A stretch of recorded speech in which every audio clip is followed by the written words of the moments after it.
Students, आज के video में हम पढ़ेंगे बीए फाइनल का पेपर सेकंड समकालीन भारत में सामाजिक समस्याओं का यूनिट फर्स्ट का टॉपिक विचलन के बारे में। इससे पहले के वीडियो में हम सामाजिक समस्याओं का उदाहरणात्मक पक्ष के बारे में पढ़ चुके थे कि सामाजिक समस्या क्या है और किस प्रकार की समस्याओं को सामाजिक समस्या माना जाएगा, उसके पीछे महत्वपूर्ण मानदंड या फिर महत्वपूर्ण तत्व कौन कौन से होने चाहिए। आज की वीडियो में हम विचलन के बारे में डिस्कस करेंगे। विचलन को अनुरूपता के विपरीत माना जाता है। जो अनुरूप होता है, अनुकूल होता है, उसके बिल्कुल विपरीत, उसका बिल्कुल उल्टा शब्द या उल्टी प्रक्रिया है विचलन। सभी मानव समाजों में व्यवहार के कुछ निश्चित प्रतिमान होते हैं, कुछ निश्चित सामाजिक मानदंड होते हैं। ऐसा कोई भी मानव समाज नहीं है जहाँ पर व्यवहार करने के, आचरण करने के प्रतिमान या सामाजिक मानदंड न हो। प्रत्येक प्रकार के समाज में हमें ये निश्चित प्रतिमान और सामाजिक मानदंड दिखाई देते हैं। इन सामाजिक प्रतिमानों और मानदंडों के विपरीत आचरण करने को ही विचलन माना जाता है।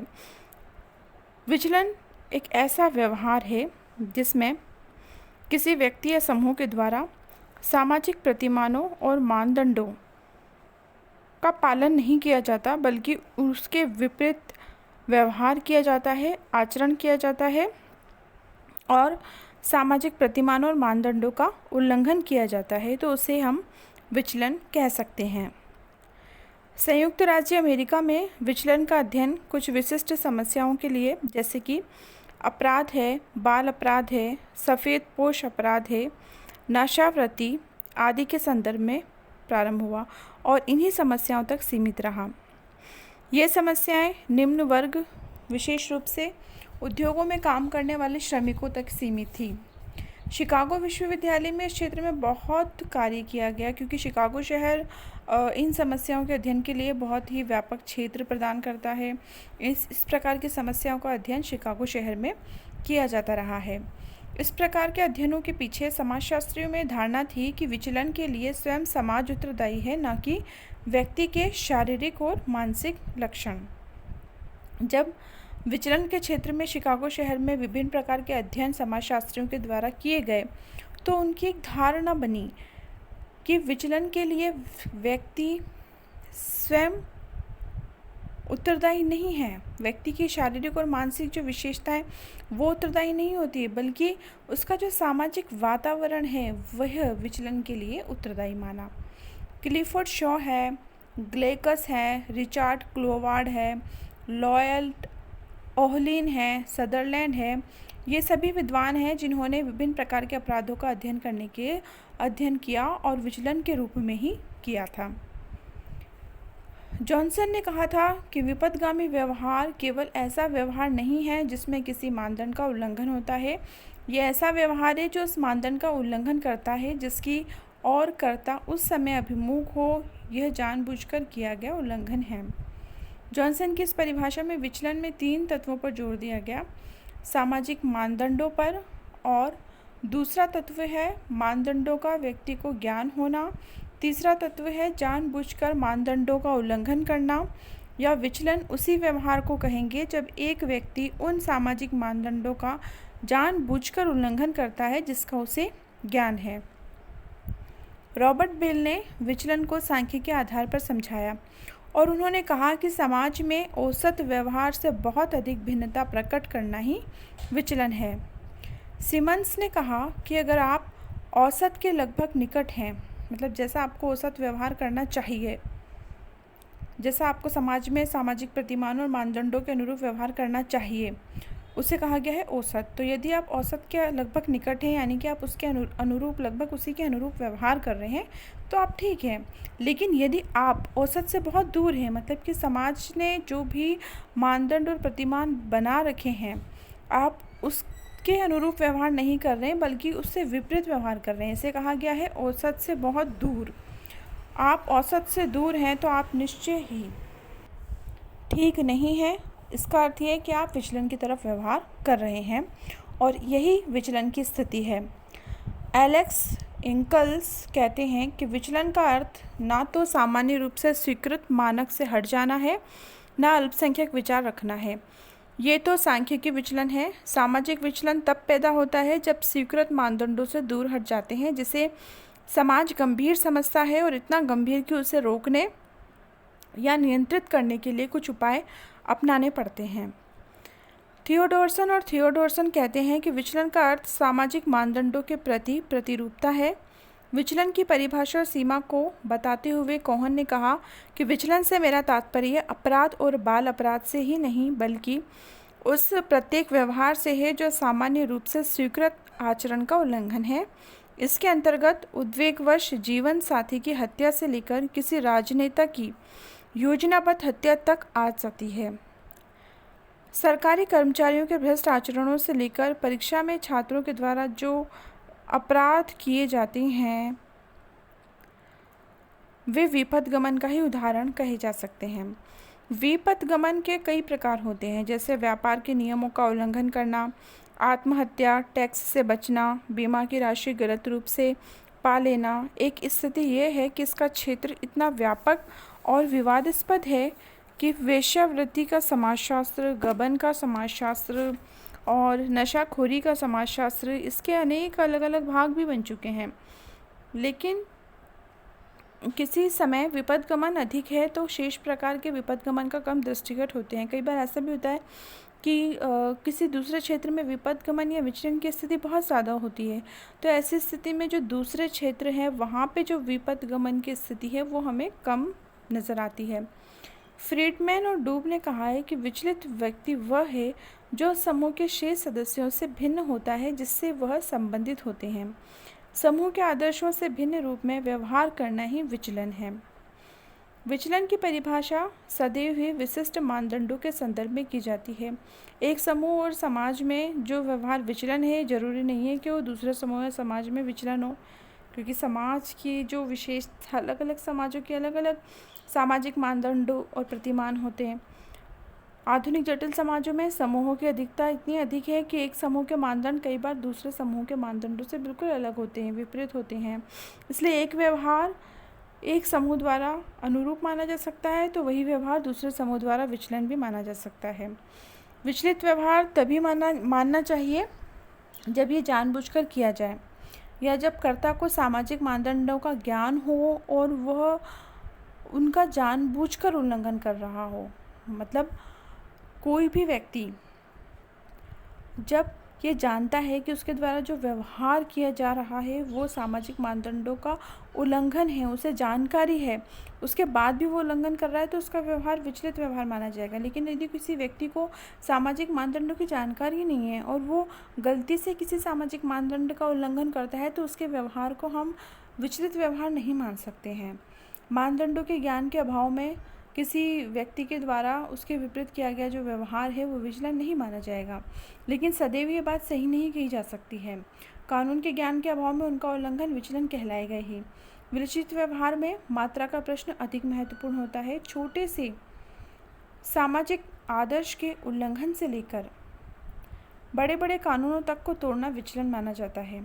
जब विचलन व्यक्तिक होता है तो वो कर्ता के व्यक्तित्व को ही प्रभावित करता है, लेकिन जब वह सामाजिक होता है तब इससे समाज और सामाजिक संगठन को भी खतरा पैदा हो जाता है।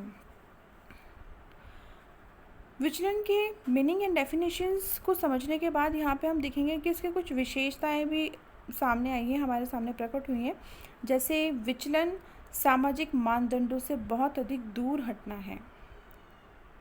प्रत्येक समाज में सामाजिक मानदंडों की थोड़ी बहुत अवहेलना तो हम देख सकते हैं और उसको अनदेखा कर दिया जाता है, लेकिन जब वह अवहेलना समाज व्यवस्था में विघटन पैदा कर देती है, समाज में खतरा उत्पन्न करने लग जाती है, तो हम उसे विचलन कहेंगे। जैसे कि घर में किसी बच्चे के द्वारा बिना पूछे केला उठाकर खा लेना उतना गंभीर अपराध या इतना गंभीर व्यवहार नहीं मानते हम लोग, जितना कि वह घर से आभूषण चुरा ले जाए। अगर कोई बच्चा है, अगर वो घर में केला या कोई भी फ्रूट है अगर वो चुरा के खा लेता है तो वो हमारे लिए बहुत ज़्यादा गंभीर अपराध या गंभीर व्यवहार नहीं होगा। लेकिन अगर वही बच्चा घर से कोई सोने का आभूषण है या पैसे चुरा कर ले जाए तो वो डेफिनेटली एक गंभीर अपराध या एक बड़ा विचलन माना जाएगा। इस प्रकार विचलन में व्यक्ति इस प्रकार का व्यवहार करता है जो सामाजिक मानदंडों से बहुत हटकर होते हैं।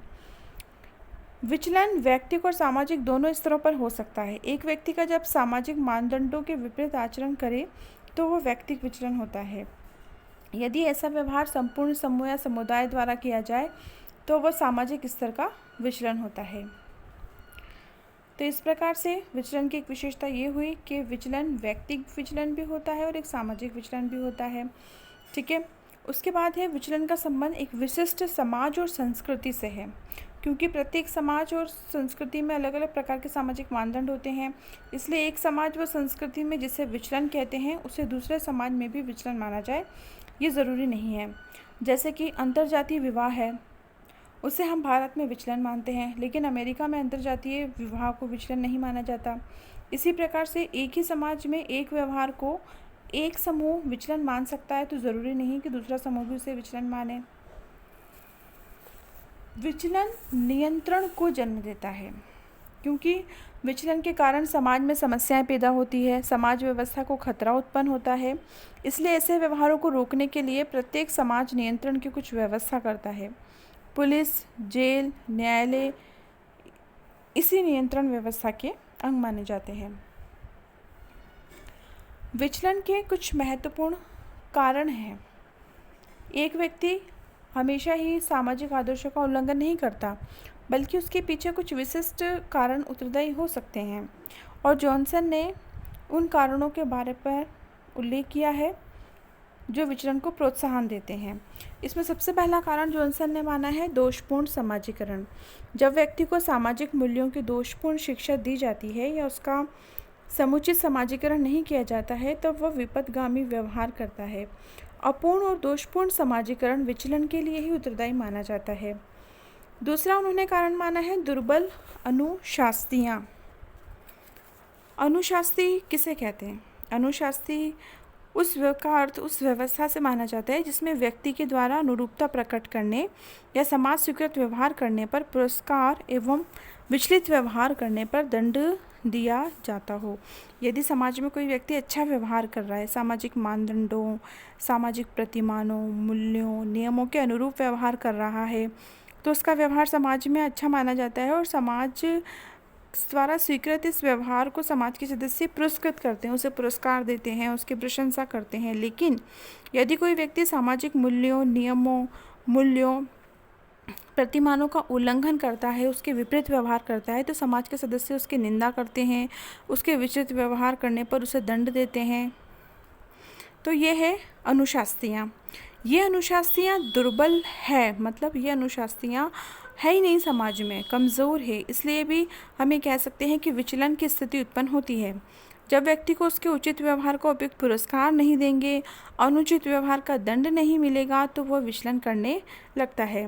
एक छोटा सा बालक है, यदि उस बालक के द्वारा कोई अच्छा व्यवहार किया जाता है, बड़ों का सम्मान किया जाता है और अच्छे सा व्यवहार किया जाता है, अपने साथियों के साथ संस्कारी व्यवहार किया जाता है, तो हम उसकी प्रशंसा करते हैं, उसे चॉकलेट देते हैं, पुरस्कृत करते हैं, उसे अनुशास्ति मिलती है तो वो अच्छा व्यवहार करने के लिए प्रेरित होता है।